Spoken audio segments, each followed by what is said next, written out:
I'm just so tired of parenting. Me too. I was utterly appalled. These words, coming from parents, seemed unbelievable. So, Hannah, I'm leaving you with the care of our 5 kids, all right? You seem to like kids. So, take care of the housework and 3 meals a day for us, will you? My first son's wife spread an unrefined smile across her face, with my first son agreeing. Lucky you, Mom. You've got the joy of raising grandchildren in your retirement. Might even extend your life. Anger whitened my brain as my first son and his wife laughed uproariously. I held back my desire to scream at them, responding in a whisper. All right. As the laughing couple left, I murmured to myself while watching their backs. You'll only be laughing for so long. Go ahead, have your fun. I'm Hannah, 82 years old. Since my husband passed away 2 years ago, I've been living in our house filled with memories. For a while after his death, my sons worried about me as if I had lost my soul, but recently, I've finally found the space to enjoy my retirement. At this age, my body doesn't move as it used to, and I tire easily, but my spirit is willing. I find small joys in attending yoga and craft classes at the local community center. My second son, who married 5 years ago and works overseas, makes an effort to visit every time he's back, though he laments not having children. On the other hand, my first son, living in the next city with kids ranging from high school to kindergarten, rarely visits except during the holidays. His wife, from a well-off family and flashy in appearance, willingly helps with cooking and laundry when she visits.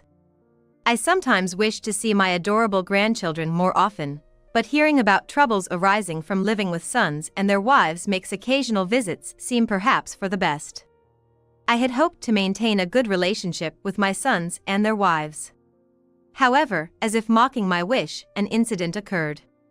Returning home from shopping one day, I was surprised to see my first son's wife's car parked. I hadn't received any notice of their visit. Thinking they might be waiting for me in the car, I peeked inside, but it was empty. As I approached the entrance, the lively voices of children reached me from the yard. Opening the door, I found children's belongings scattered around. They never tidy up.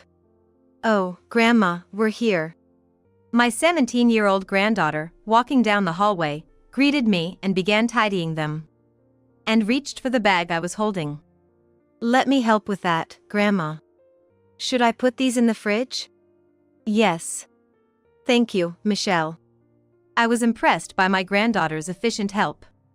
As for their mother, she lay on the living room sofa, engrossed in her cell phone, indifferent to her children playing video games. Hello there. Hi, Hannah. We're just hanging out. She grinned with bright red lipstick. I wish you would have told me you were coming, Nancy. Oops, sorry. I complained to Tom about being tired of parenting, and he said we could get help from you, so here we are until this break ends. Wait, Tom didn't tell me anything. Is that so? Oh, I've got to go soon. There's a reunion at the hotel.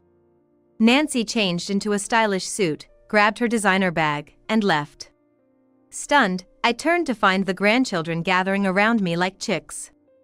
Grandma, I'm hungry. Is dinner ready? I want an omelet. Is there ice cream for dessert? Just a moment, please. With a high school girl, 2 boys in 4th and 2nd grade, and 2 kindergarten girls. I remembered the challenges of parenting my sons who were 2 years apart. I was one of the few women who worked back then, managing both parenting and work with my husband's support. But for them to come to their grandmother's house without relying on their father. The grandchildren seemed attached to my first son during their rare visits.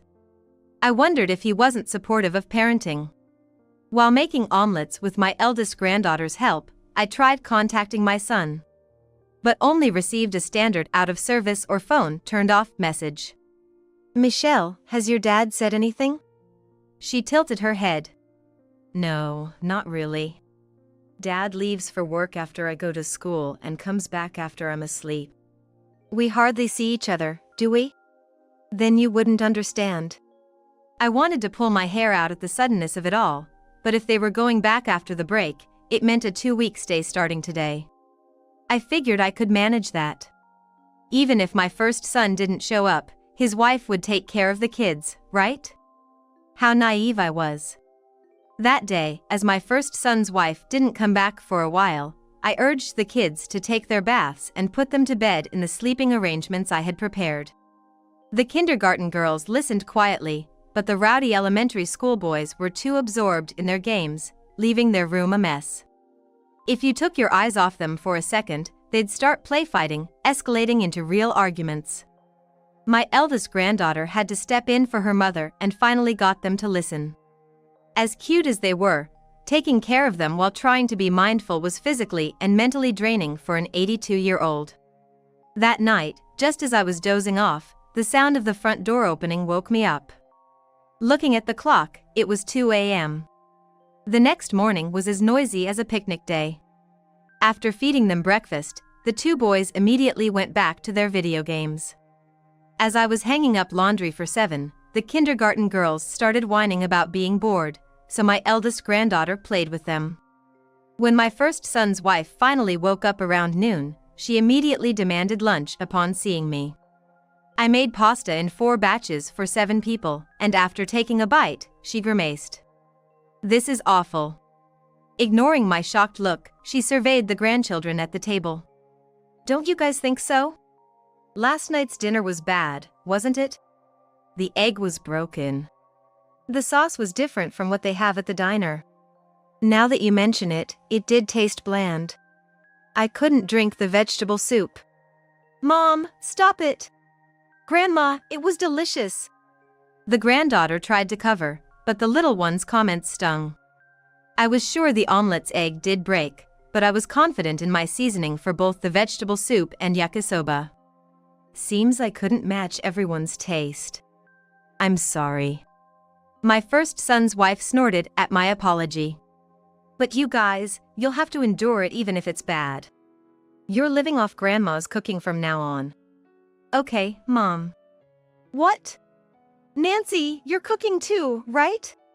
You're taking care of the kids, aren't you?"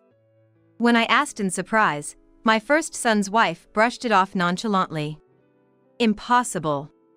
I'm busy with friends' parties and shopping at the department store." "What?" I was taken aback. "I don't mind helping, but you're their mother. You should be taking care of your kids." After a sharp retort, my first son's wife's eyes widened. She silently put down her fork, left the table in her pajamas, and stormed out of the house. In the evening, when I went to bring in the laundry, I noticed a fist-sized hole in the drywall by the stairs. That night, I finally got a call from my first son, who had been unreachable. "Hey, Mom! Stop bullying my wife!" He started with a shout. "I'm not bullying her. Tom, please come and see me." "You're so petty. Let her be if she wants to go out shopping. You're a father too. You shouldn't dump everything on Nancy, you should help take care of the kids. Just come home for once." "No way. I'm busy with my trips to the casino. Housework and childcare are women's work, right? If the wife can't handle it, you take care of it." With those outdated words, the call ended. When I tried calling back, it went straight to voicemail. After throwing away the leftovers and washing the dishes, a miserable feeling washed over me. It seemed like my son and his wife thought of me as a free maid and babysitter. Of course, I didn't mind looking after them occasionally. With 5 kids from high school to kindergarten, it's understandable they'd be overwhelmed at times.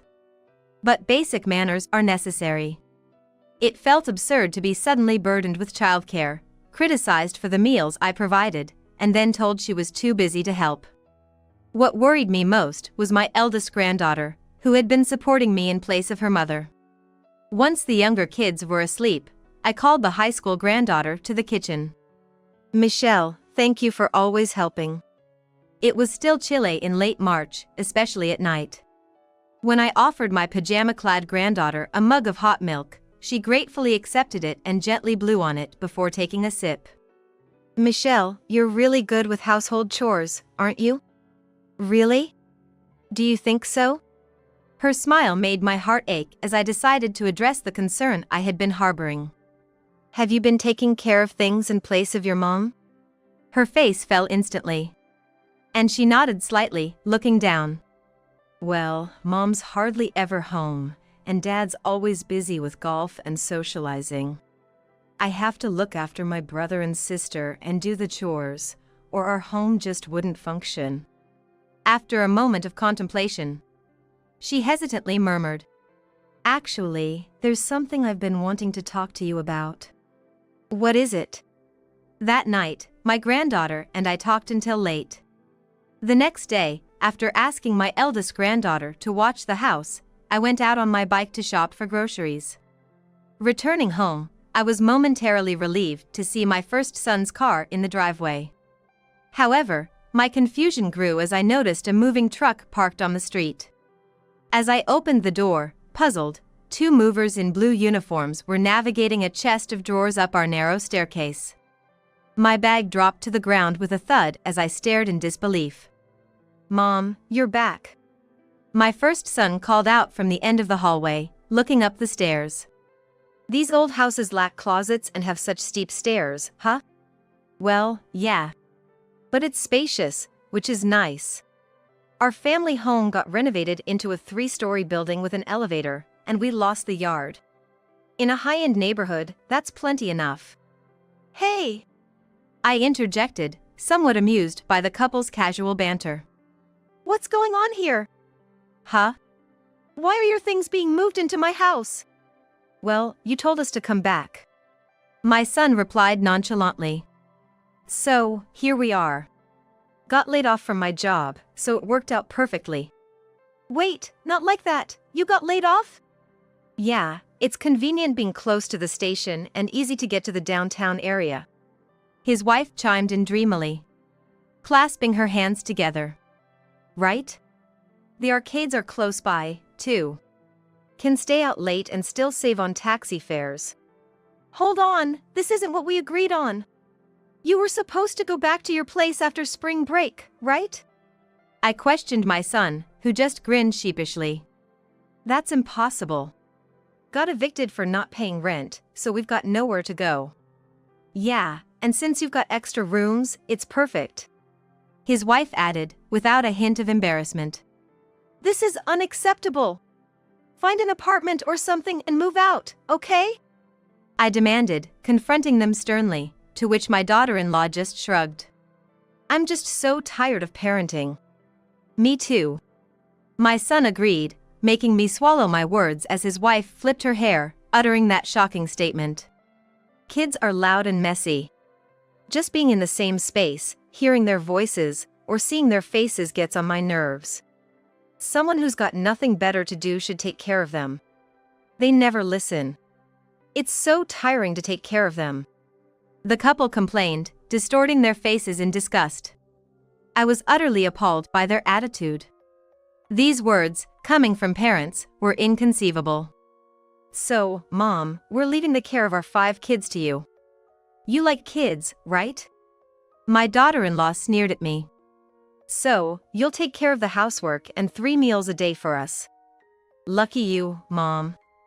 You've got more joy in your retirement, raising grandchildren.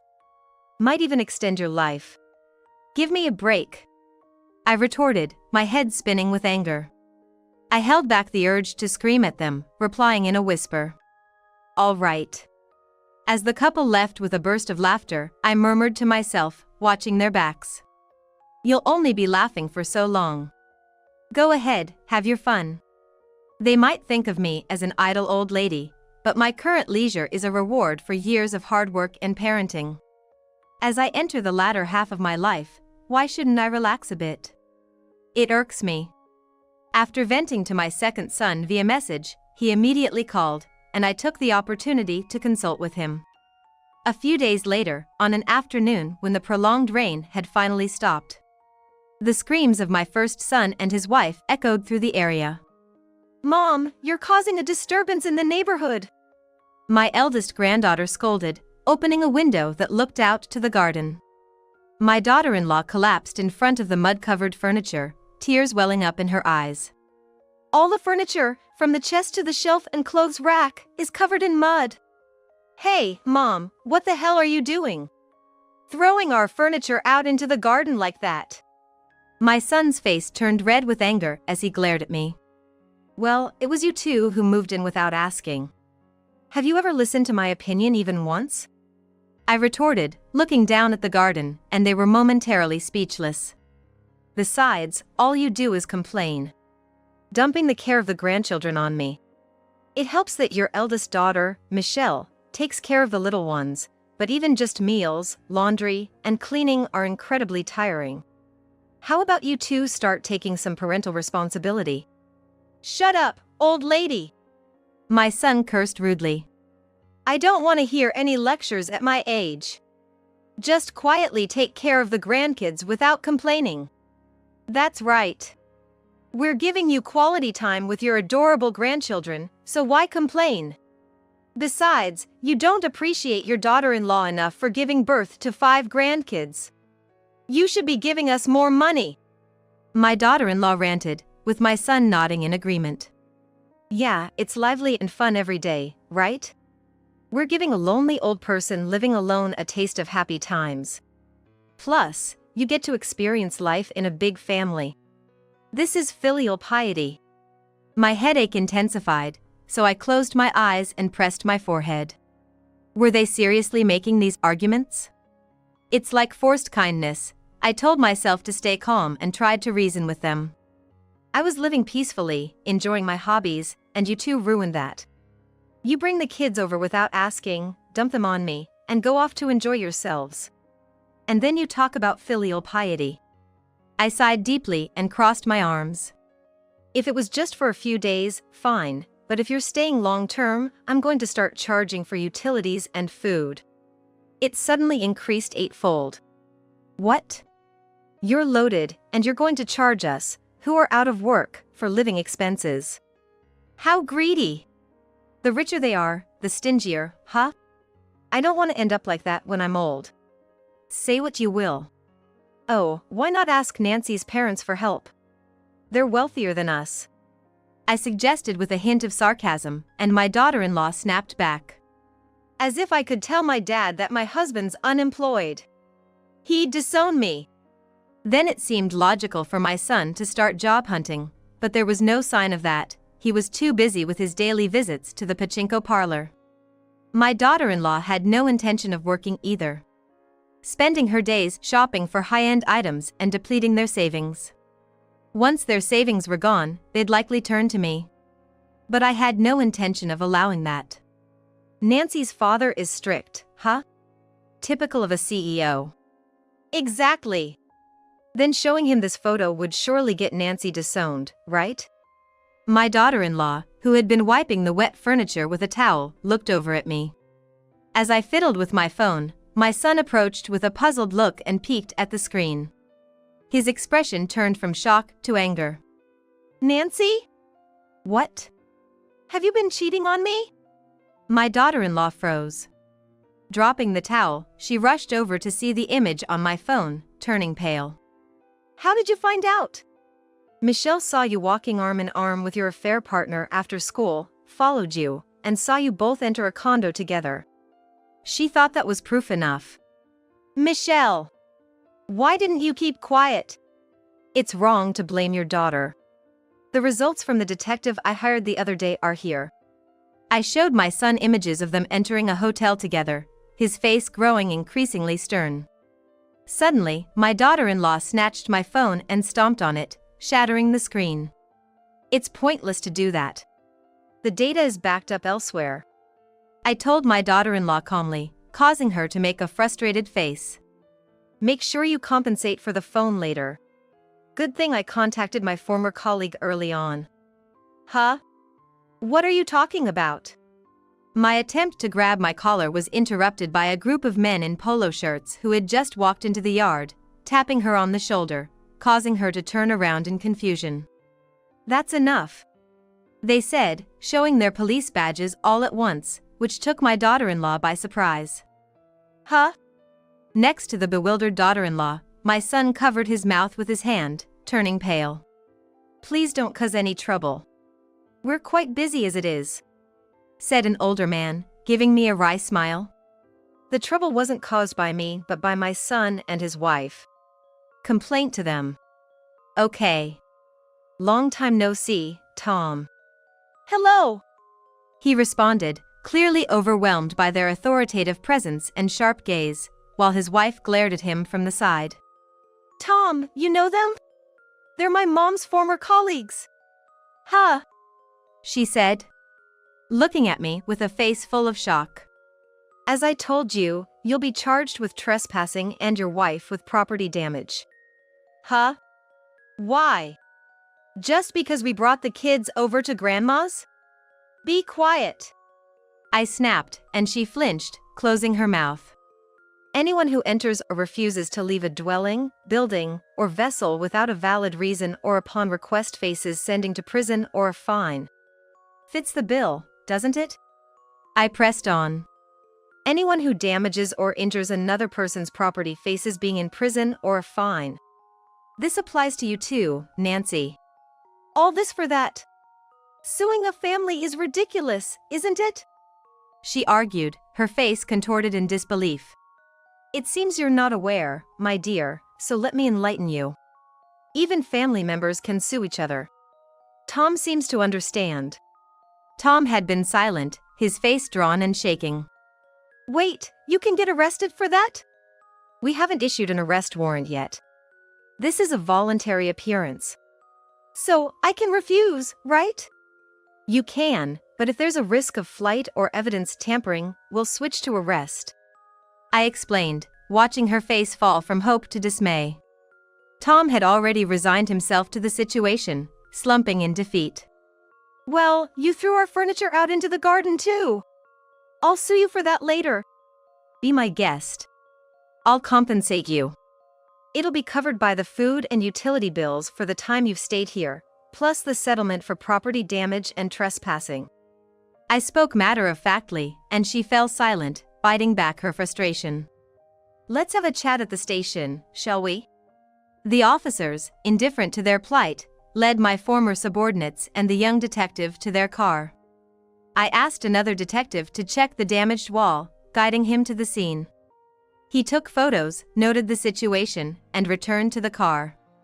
I had told my subordinates to come quietly in an unmarked car to avoid neighborhood gossip. Since it was just a voluntary appearance and not an emergency, the unmarked car left quietly without sirens. The young grandchildren, absorbed in their games, were oblivious to the unfolding events. Only my eldest granddaughter had been watching from the yard.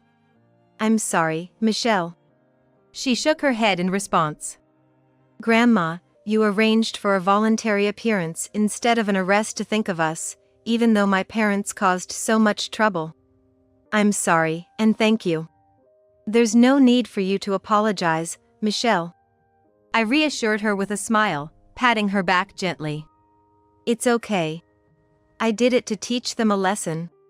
They'll have to pay the settlement, though. What's going to happen to us now? It seems we have nowhere to go, she murmured, looking lost. I had an idea and quickly contacted my second son, asking him to come over. When my first son and his wife were brought in for questioning, they were a mess, shaking so much they could hardly write. For the first time in their lives, my first son and his wife were brought in for voluntary questioning. Inside the station, they were so shaken that they couldn't stop sniffling and were trembling so much they couldn't write properly. Despite evidence leading towards arrest, I quickly proposed a settlement, and the two who agreed were released. They trudged back to my house with sour faces to apologize for their past actions. But I had no intention of forgiving them. As previously discussed, I made them pay for the utility and food expenses for all 7 of us during their stay, in addition to a nuisance fee for dumping the care of the grandchildren on me. This drained their savings completely, leaving them without any money for leisure. Concerned about the future of my grandchildren, I had already discussed the situation with my second son and his wife, who had returned from abroad. The couple, unable to have children of their own, had always played with the grandchildren during their visits, in place of my negligent first son and his wife. Angered by this incident, I arranged a meeting between my returning first son and his wife and the couple. "Don't you guys love your children?" my second son asked angrily. My first son retorted with frustration. "You wouldn't understand the trouble of taking care of kids. They cost money, are noisy, and never listen. I don't need anyone who doesn't obey me." "Then, would it be okay if we took them in?" "Sure, take them. All of them." "Agreed. We'll start the paperwork right away." The agreement was made smoothly, and the grandchildren were taken in by my second son. Feeling relieved of their burden. My first son and his wife felt relieved of their burden, but their income plummeted without the child allowances. With the little money they had left, they found an old apartment and survived by juggling part-time jobs. However, unable to forgive his wife's infidelity, my first son initiated a divorce, and they began living separately, which meant their salaries were swallowed up by living expenses, leaving no money for leisure. Especially hard hit was his wife, whose life turned miserable. Furious upon learning she had been squandering her salary, my first son demanded compensation for the amount spent, combined with alimony, amounting to a staggering sum. After pleading with her CEO father, she was disowned when he learned of her affair. She started working at a supermarket checkout during weekdays and at a bar at night and weekends, using her salary for monthly repayments, quickly becoming haggard. When I accidentally ran into her at a supermarket, I hardly recognized her due to her drastically aged appearance. My second son, working for a multinational company, and his wife, who worked part-time, showered the grandchildren with love, something they had always wanted.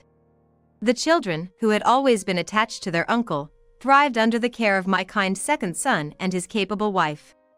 They settled close to my home, allowing me to visit any time and often bringing the grandchildren to my place.